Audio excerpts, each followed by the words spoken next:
Waalaikumsalam Saya warahmatullahi perwakilan wabarakatuh. dari kelompok 2 dan saya sendiri nama Elisa Turjinani Anggreni Novitasari dan ini teman saya. Nama saya Rafni'ah. Nama saya Dina Farah Islami. Nama saya Hadida Nulia. Dan kelompok saya di sini akan mempresentasikan pengaruh cahaya matahari terhadap perkembangan dan pertumbuhan perkecambahan. Swear.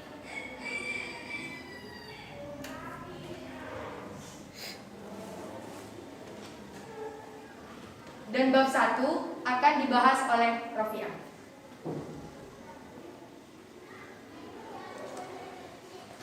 Bab 1, pendahuluan. A. Latar belakang. Dalam biologi, suatu makhluk hidup atau organisme diartikan setiap entitas individual yang mampu menjalankan fungsi kehidupan dan juga berperan dalam pertumbuhan dan perkembangan makhluk hidup. Organisme diklasifikasikan berdasarkan beberapa kelompok, misalnya seperti hewan, tumbuhan, dan fungsi yang multiseluler atau mikroorganisme itu uniseluler. Semua jenis organisme tersebut mampu melakukan reproduksi. Oke, next. Pertumbuhan dan perkembangan itu sendiri merupakan hasil interaksi antara faktor dalam dan faktor luar.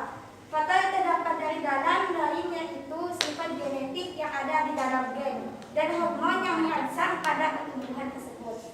Sedangkan faktor luar adalah lingkungan.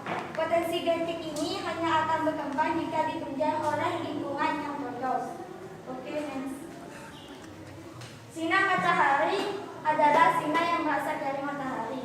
Tanaman menggunakan cahaya matahari ini untuk bisa berfotosintesis dan membuat makanan. Cahaya matahari sangat dibutuhkan oleh tumbuhan hijau dikarenakan cahaya matahari dapat mengurai auksin hormon pada tumbuhan. Oke, next.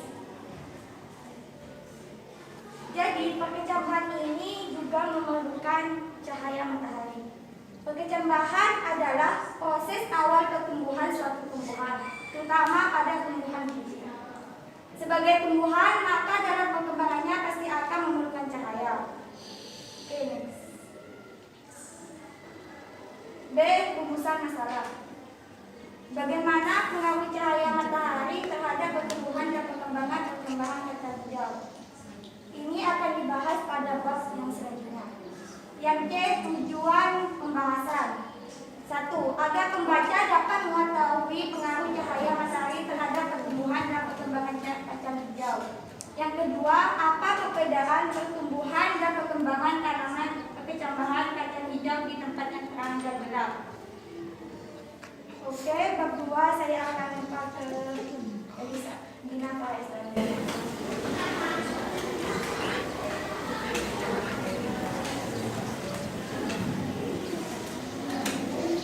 Bab 2 yakni tinjauan pustaka. A. Pengertian cahaya matahari, pertumbuhan dan perkembangan serta perkecambahan. Yang pertama, cahaya matahari. Cahaya merupakan bagian penting bagi kehidupan manusia. Dengan cahaya, manusia dapat melihat lingkungan dan warna serta dapat beraktivitas dengan nyaman. Next. Di sini terdapat banyak definisi tentang cahaya. Salah satunya pada bidang fisika, cahaya adalah radiasi elektromagnetik baik dengan panjang gelombang, dengan kasat mata maupun yang tidak. Paket cahaya yang disebut spektrum kemudian dipersepsikan secara visual oleh indera penglihatan sebagai warna. Dan ini dikutip dari Satwiko 2009. Mengutip KBBI, matahari adalah bintang yang merupakan pusat tata surya. Sedangkan energi adalah daya yang dapat digunakan untuk melakukan berbagai proses kegiatan. Jadi energi matahari adalah pancaran panas dan cahaya matahari yang bisa dimanfaatkan untuk berbagai proses termasuk pertumbuhan tanaman. Yang kedua, pertumbuhan dan perkembangan. Setiap makhluk hidup pasti akan tumbuh dan berkembang. Next.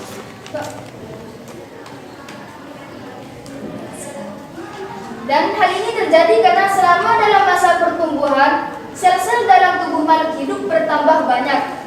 Alhasil, jaringan-jaringan dan organ-organ dalam tubuh makhluk hidup pun ikut berubah semakin besar. Berbeda dengan pertumbuhan, perkembangan tidak bisa dilihat dengan mata telanjang atau diukur dan ditimbang. Misalnya pada manusia, saat masih bayi meskipun sudah ada otak, bayi gak bisa berpikir untuk bisa memakai bajunya sendiri.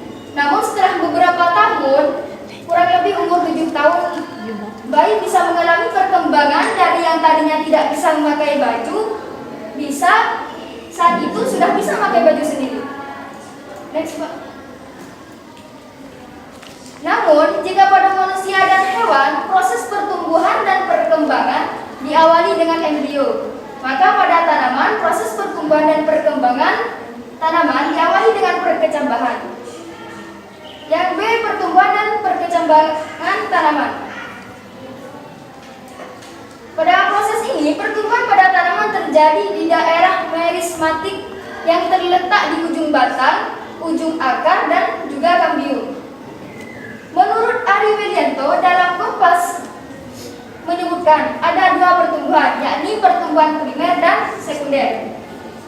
Pertumbuhan primer itu sendiri apa? Itu merupakan pertumbuhan yang terjadi akibat aktivitas jaringan meristem primer. Sedangkan jaringan sekunder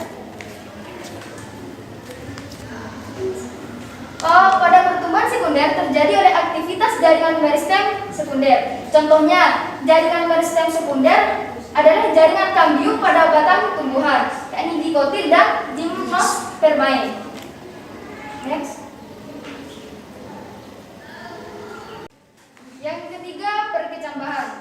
Perkecambahan adalah proses pertumbuhan embrio dan komponen-komponen biji yang memiliki kemampuan untuk tumbuh secara normal menjadi tumbuhan baru. Yang A, tahapan perkecambahan. Tahapan perkecambahan meliputi imbibisi, sekresi hormon dan enzim, hidrolisis, cadangan makanan, pengiriman bahan makanan terlarut, dan hormon ke daerah titik tumbuh atau daerah lainnya, serta asimilasi atau fotosintesis. Awal perkembangan didahului aktifnya enzim hidrolase atau protease, lipase, dan karbohidrase, dan hormon pada kotiledon atau endosperma oleh adanya air.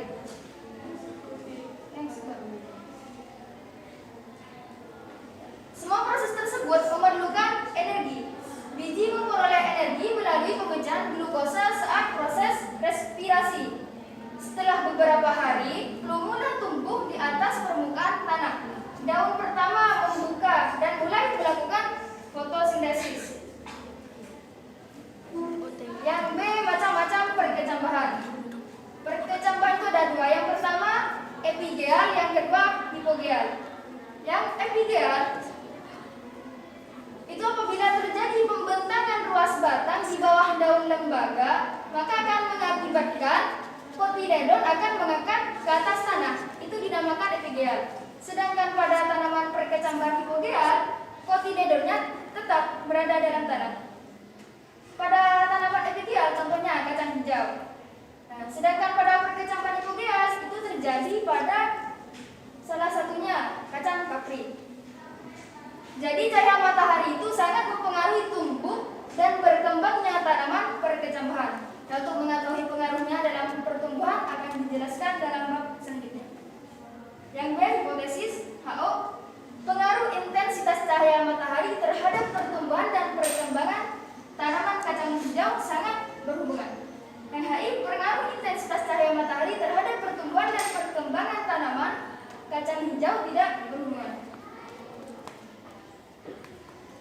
Pada bab selanjutnya akan dijelaskan oleh Hanida Nuria.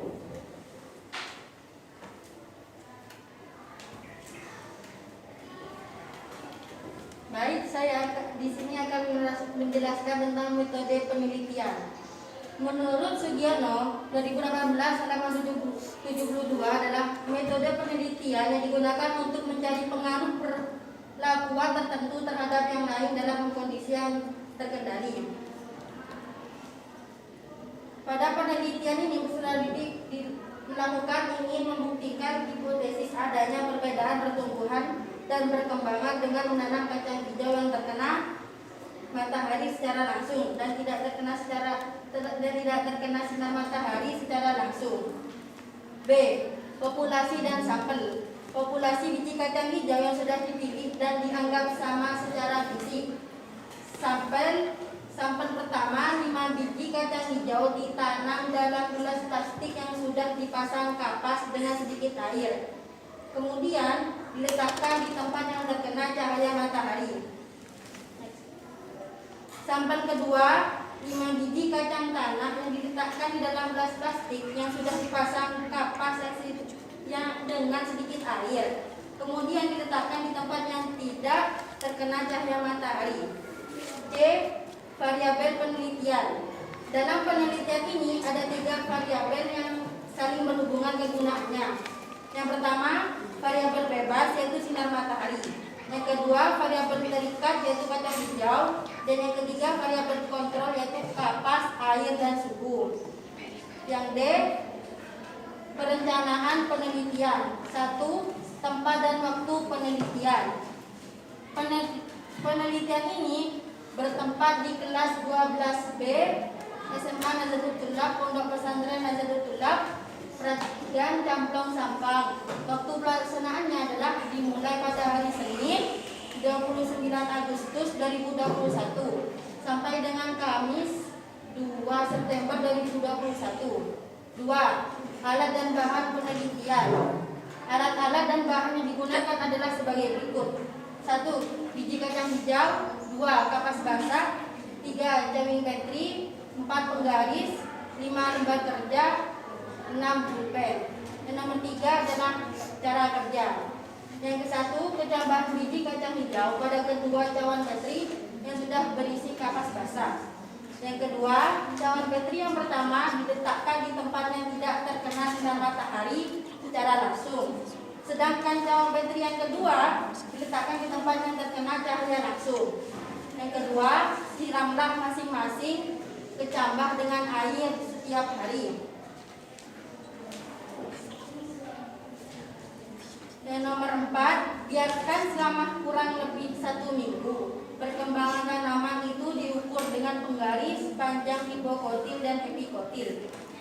Yang kelima, hitunglah jumlah daun yang muncul dan kecambahan serta catat warna dan keadaan daunnya. Yang keenam, bandingkan hasil data yang diperoleh. Yang ketujuh, buatlah laporan tertulis dari kegiatan yang telah dilakukan. Baik, bab selanjutnya akan dijelaskan oleh Elisa.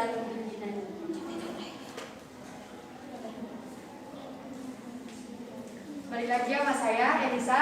Saya akan menjelaskan hasil dan pembahasan yang kelompok saya amati.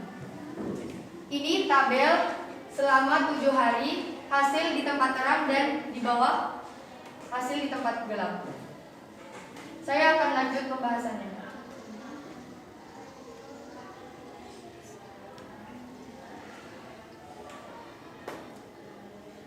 Pembahasan hari pertama, kacang hijau mulai mengembang hingga pada malam hari kulit dari kacang hijau terbuka sedikit dan berubah warnanya menjadi hijau lumut. Hal ini terjadi pada tanaman kacang hijau yang diletakkan pada tempat terang. Hari kedua, kacang hijau yang diletakkan di tempat terang mulai tumbuh hepikotilnya. Jadi ada tumbuh sedikit hepikotilnya, yakni sekitar 0,5 cm. Sedangkan tanamannya di tempat gelap, hepikotilnya tumbuh memanjang lebih cepat, yakni 1 cm. Di hari ketiga, kacang hijau yang diletakkan di tempat terang mengalami kegagalan karena cuaca, yaitu terbawa angin. Jadi kelompok 3 mengalami kegagalan. Sedangkan yang di tempat gelap, hepikotilnya terus bertumbuh hingga menjadi lebih tinggi, yakni 4,4 cm. Di hari keempat, tanaman yang diletakkan di tempat terang mengalami pertumbuhan 0,8. Jadi kelompok saya menanam kembali tanamannya di tempat terang sehingga bertumbuh jadi 0,8 cm. Sedangkan yang diletakkan di tempat gelap, hepikotilnya bertumbuh lebih tinggi lagi sehingga 8,7 dan bertambah dan muncul daun 1 dengan berwarna hijau kekuningan pucat. Hari kelima, kacang hijau di tempat terang bertambah panjang epikotilnya yaitu 2,5 cm. Sedangkan di tempat gelap, epikotilnya bertambah panjang hingga melewati kotilodennya yakni 14 cm. Jadi melewati yang tadinya kecil itu tumbuh, dan di tengah-tengah pohon ini itu ada kotilodennya hingga melewati sebanyak 14,0 cm dan daunnya menjadi buah berwarna hijau kekuningan dengan lebar 0,8. Di hari ke-6, tanaman yang diletakkan di tempat terang, kotilodennya mulai terbuka hingga muncul daun sebanyak 1 dan berwarna hijau daun, dan lebarnya 0,4 cm. Sedangkan tanamannya di tempat gelap, epikotilnya dengan panjang 18 cm dan daun semakin melebar hingga 1 cm berwarna hijau kekuningan. Hari terakhir, hari ke-7, tanaman yang diletakkan di tempat terang terus mengalami perpanjangan epikotilnya yakni 12 cm dan mempunyai daun 2 dengan warna hijau dan lebar 0,6 cm. Sedangkan tanaman di tempat gelap, epikotilnya semakin bertambah panjang dengan 24 cm, sedangkan daunnya itu makin lebar 1,2 dengan warna hijau kekuningan.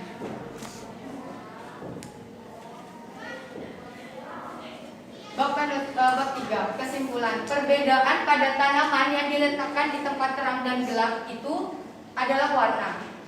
Karena kenapa? Karena kurang hormon auksin. Yang kedua, saran saya adalah pengaruh cahaya terhadap pertumbuhan dan perkembangan tanaman kacang hijau tentunya masih banyak yang harus diperbaiki. Dari kelompok saya juga pasti banyak kesalahan. Jadi kelompok saya menerima koreksi dan kritik, saran atau pertanyaan dari kalian. Saya buka pertanyaan untuk kalian semua. Ada perbedaan perkembangan dan pertumbuhan yang bisa dilihat secara langsung atau bisa kita ketahui. Oke, boleh ke atas, Pak. Silakan.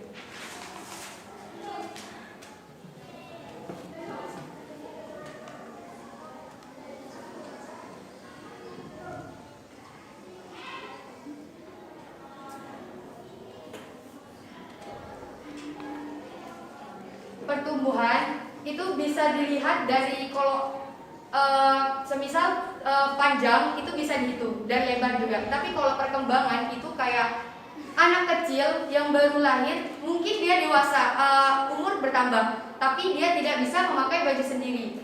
Meskipun otaknya berfungsi, tidak bisa memakai baju sendiri. Nanti itu akan berkembang dan bisa memakai baju sendiri. Mungkin cukup sekian dari perjawaban dari saya. Kurang lebihnya kelompok kami mohon maaf. Assalamualaikum warahmatullahi wabarakatuh. Waalaikumsalam warahmatullahi wabarakatuh.